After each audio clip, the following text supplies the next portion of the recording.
Hey everyone, and welcome to Bible 365. I'm your host, Kathy Carter. I am bringing you the end of Luke 20 today. So I hope you guys stick with me. We're going to be talking about um, Jesus's arguments, Jesus's debates, Jesus's discussions, how he pulls the Pharisees, the Sadducees, and all of the leaders out of their typical arguments, arguing about A and B, and then he's bringing it out of those typical arguments and he's trying to speak of godly things, of heavenly things. And this is something that we need to remember in our daily life as well. So I want you to stick with me, and I will see you guys in a minute. Hey, welcome to Bible 365. I am your host, Kathy Carter, and this channel is here to kind of merge Bible living with Bible literacy. So we are going to be using the New Testament this year in order to understand what it's like to live as a follower of Christ. I have a link below in the description that I have a download that will bring you to a chronological Bible reading of the New Testament. So what I want you to do is read every day and join me and hopefully some friends as we talk about what it means to live as a kingdom builder. Let's get started. Hey guys, so we're in Luke 20, the second half of Luke 20. So I kind of already did this first half of Luke 20. And in that first half, so background is historically, we are in the heart of Jesus. We're near the end of Jesus's ministry. Jesus has been teaching and preaching. He sent his guys out to let everybody know the kingdom of God is coming. And then he went out and he healed and he preached, right? So the big announcement that Jesus was coming has already come and gone. From there, he's been teaching and preaching and giving commands, showing them who he is, showing them how he's the Son of God. And each step he takes, he seems to get a little deeper and deeper and deeper into who he genuinely is, right? This understanding that he is the Lord, he is the Son of God, he is the Messiah that has been promised. And he's dripping and drabbing these out on these people. Now, some people never only hear like bits and pieces, right? Because he goes up into the land and then he comes back. But his disciples, his apostles, the ones who've been following him, are getting more and more and more information. And so much like us, right, in the way that we live our lives, right?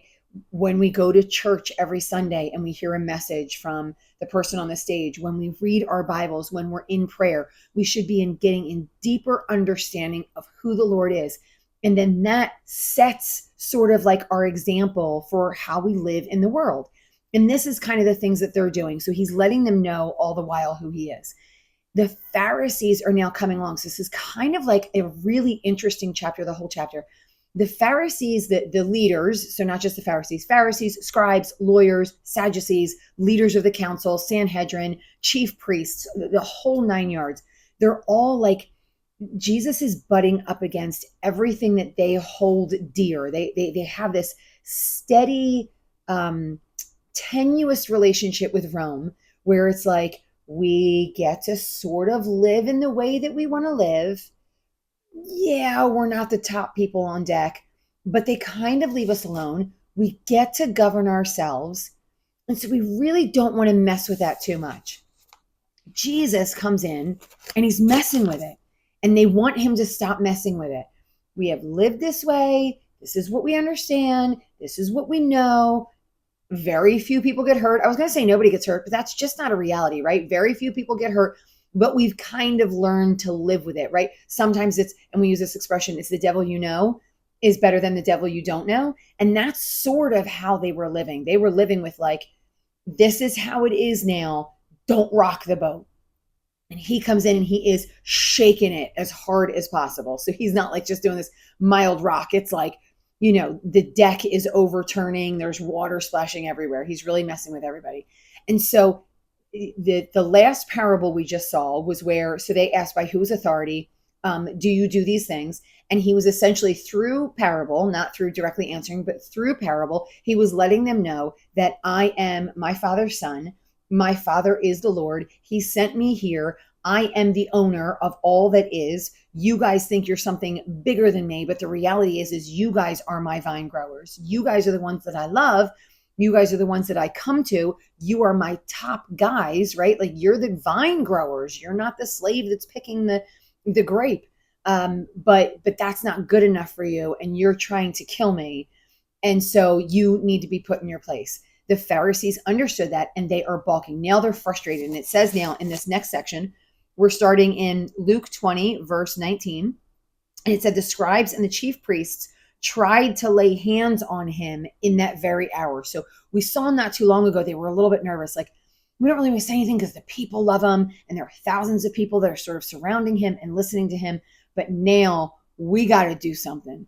We got to put together a plan. And if we can't do it sort of in-house, which is what they've been trying to do for the past 3 years, they're going to go outside of the house and they're going to try and get him in trouble with the Roman government.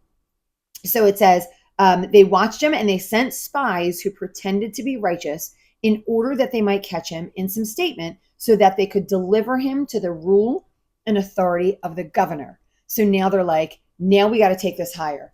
And these things are just interesting how they keep presenting themselves, right? So part of what they strove for, I think is the right word, for is to be semi sort of an independent nation among themselves, right? Like, again, this precarious balance.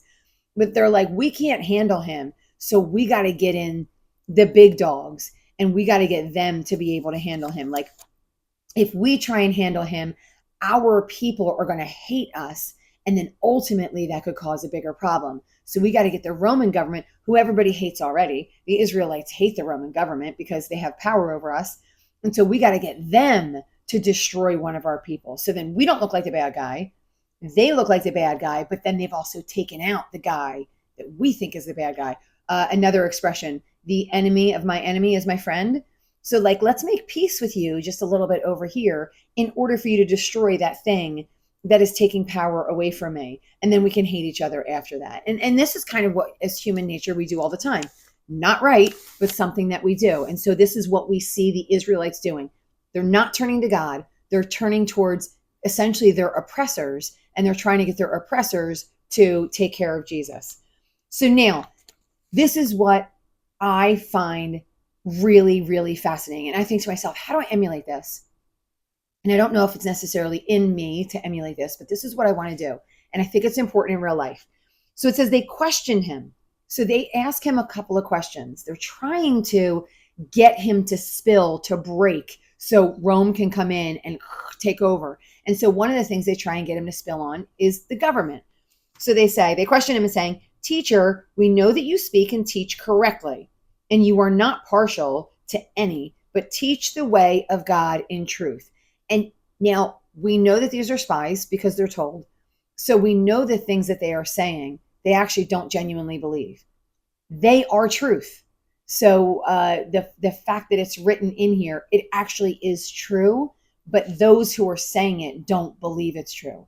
It's true that he's not partial, and it is true he does everything in truth, and he teaches the way of God in truth. That is absolutely true. So then they follow up and they say, "Is it lawful for us to pay taxes to Caesar or not?" And the answer that he gives, so I'm going to give you the answer. He saw through their trickery. He knew what they were doing. He says, "Show me a denarius," so like the money that was of the time. And it says whose likeness is on it, and it's Caesar's, because Caesar created the money, because Caesar is, the head of the Roman government at the time. He created the money. He puts his face on it, and he says, "You guys use the money that has my face all over it." And so it says, he said to them, "Then tender to Caesar what is Caesar's, and then give to God what's God's." So we can kind of walk away from this and go, well, that must mean pay my taxes. Maybe, right? Well, that must mean that I'm supposed to give to the government. Here's the beauty of Jesus. And I actually think this is something that my husband and I talk about all the time. We talk about A, B, and for. So someone comes to you and they say A or B, and you say, "I'm not even a letter. I'm for." Right? This is something completely different. So I'm going to try and go with an easy example, and I don't want it to get too convoluted. Democrat or Republican. And you could be like, well, I just love America, right? I love the nation in which I live, and I love people. And so how do I best do that, right? So I don't want to talk this. Who's right? Who is Jesus more like? Who does Jesus like more? Democrats or Republicans? Let's just talk about who Jesus is. Let's just talk about what it looks like to be a follower of Jesus.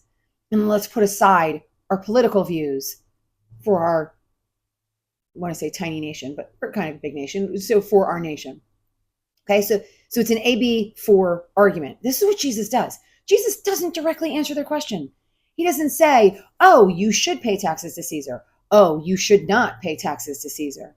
He pulls out a coin, he looks at the coin, looks at the image that's on the coin. And this is kind of important too, because what does that mean? The image represents Caesar. Like the money, this is Caesar's money. So Caesar's giving you the money, and then you just render unto Caesar what is Caesar's. But give God what's God's. What do you give that is God's? Every single thing that is given to us has the image of God on it. Everything. The sun is the image of God. The moon is the image of God. Other people are the image of God. Finances are the image of God. Everything that you live is the image of God. So give to God what is God's. Give to Caesar what is Caesar's. Caesar's on the throne in a world that is God's. Right? So he's changing the idea of what it means to pay your taxes. Right? And again, because this was the first question was about taxes. They had no answer. Likely, and maybe I'm wrong, but I feel like likely they were confused. With an answer like that, they kind of go, just like we do now, right? Well, then that must mean I should pay my taxes. I can't tell you how many times I hear Christians coming up to me and saying, should I or shouldn't I pay my taxes to the IRS? Well, render unto Caesar what Caesar's, right? I don't really think we should be taking this literally as you should pay your taxes, although we also shouldn't take it as you shouldn't pay your taxes. This is an important discussion that he's breaking them out of the mold. They're trying to trick him with things that don't matter, right? Like this is not what the important situation is that's going on here. They're worried about worldly things. Jesus is worried about heavenly things. So then they follow up with another question because, okay, well, can't really answer that one. So let's get out of that. Can't go back at that one. So let's move on. Now there came to him some of the Sadducees. The Sadducees were, and I think I mentioned this in another video that like sort of at one time, the Sadducees actually no longer exist. So it's hard to actually find a lot of information on the Sadducees. But what we seem to know is financially, they were in a better position than the Pharisees. They also didn't believe in the resurrection, which I have so many questions about, because does that mean they didn't believe in life or death? Does that mean they didn't just believe that a heavenly body came up? What does that necessarily mean that they don't believe? Do we not resurrect? Do we just live this life and keep going as it is? Like, right, the people who come back, they just live this same life as it is. Again, I don't necessarily know, and we don't necessarily have that information on it, but it's very particular that they don't believe in the resurrection. So then they ask him a question trying to mess with him about the resurrection. So gives this story, teacher, Moses wrote for us that if a man's brother dies having a wife and is childless, his brother should marry the wife and raise up children to his brother. Okay, so this is just like an Old Testament rule. And we saw this story actually happen back in the Old Testament. We saw this in Genesis. So if a guy marries a woman and they do not have a child and the guy dies, then the child or the woman is able to have a child with the brother, right? So this stays inside the family. So she has a child with a brother. And then this child is the first guy's first child. If that one dies and they didn't have a child yet, then they get the other brother and the other brother and the other brother, right? Like, so it kind of continues because we saw this with Tamar. And then the dad was like, I don't want Tamar to kill any more of my sons. And then so actually he wound up having kids with her. But she has this right because the oldest son needs an heir. So she has this right to have children with the second son, third son, fourth son. And they're like, well, so now she's been married to all these people. So in the resurrection, who is she married to? And once again, he's like, you don't get it. You're talking about earthly things. These are heavenly things. And in heavenly things, it doesn't look like what it looks like here. It is I want to say different place. And I think that's kind of the word I want to say. It's a different place.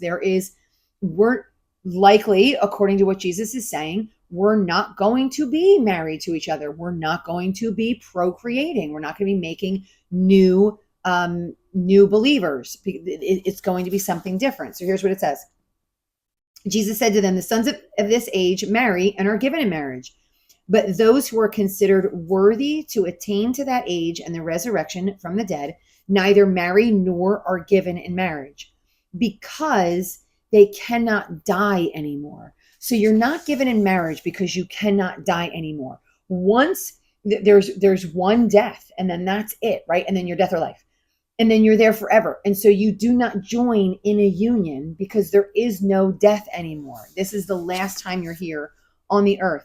And it says because they cannot die, because they are like angels and sons of God, being sons of the resurrection. And then he follows up and he says, but that the dead are raised, even Moses showed at the passage about the burning bush, because he calls God. So he changes the voice of God. Wrong way to say it.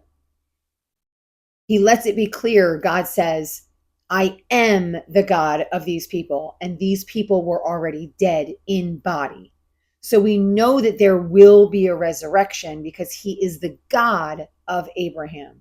It doesn't say he was the God of Abraham. It says he is the God of Abraham. And doing a very tiny little tangent, the beauty of him talking about this passage, and you go to yourself, oh, this is how I read my Bible. The tense matters. This is why so many of the things in the Old Testament that I read, it's like some of the things are like ever present tense. So it's like an ongoing kind of thing. So it was then, it was now, and it's future coming, right? So these tenses matter. Everything about it is very important. So that God that was the God of Abraham is still the God of Abraham. How can that be if Abraham has been dead for thousands of years? Is he the God of his corpse? No, he's the God of the resurrection. He's the God of what Abraham will be in that new heaven and new earth, right? When that new kingdom comes that we don't know too much about yet. So then it says, then he questions the scribes and then he says to them, how is it that they say Christ is David's son? So now he turns, once again, he was A, B, and 4, right? So he wasn't given the direct answer. Like, how can they be this? Wasn't given the direct answer. We got this sideswiped answer that basically says there is a resurrection, but life is going to be different in the resurrection. She's not going to be married to any of these people. And then he follows up and he says, then he said to them, how is it that the Christ is David's son? For David himself says in the book of Psalms, the Lord said to my Lord, sit at my right hand until I make your enemies a footstool for your feet. The verse is the Lord said to my Lord. So the Lord, the God of heaven, said to my Lord, who is this person that is over me. David was king at the time. There was nobody that was over him. So Jesus follows up and says, David calls him Lord. How is he the son? So again, he's asking this uniquely different question. He's trying to get them to realize and think of spiritual things, right? And representing himself as the Son of God in the spiritual things in which he's trying to get them, right? He's trying to get them to understand the Lord is my Lord, that Jesus is eventually the son of David, right? The multiple down son of David, but he's also the Lord of all things. And that's where those two Lords come in. So again, he's trying to pull them out of the way that they've been thinking into recognizing that Jesus is the son of David and he is the son of the Lord. So this is where I'm ending for today. And I hope this has been a blessing to you. And if it has been, I would like you guys to like, share, and subscribe to the channel. And I want you to keep reading. We will be in Luke 21 next time.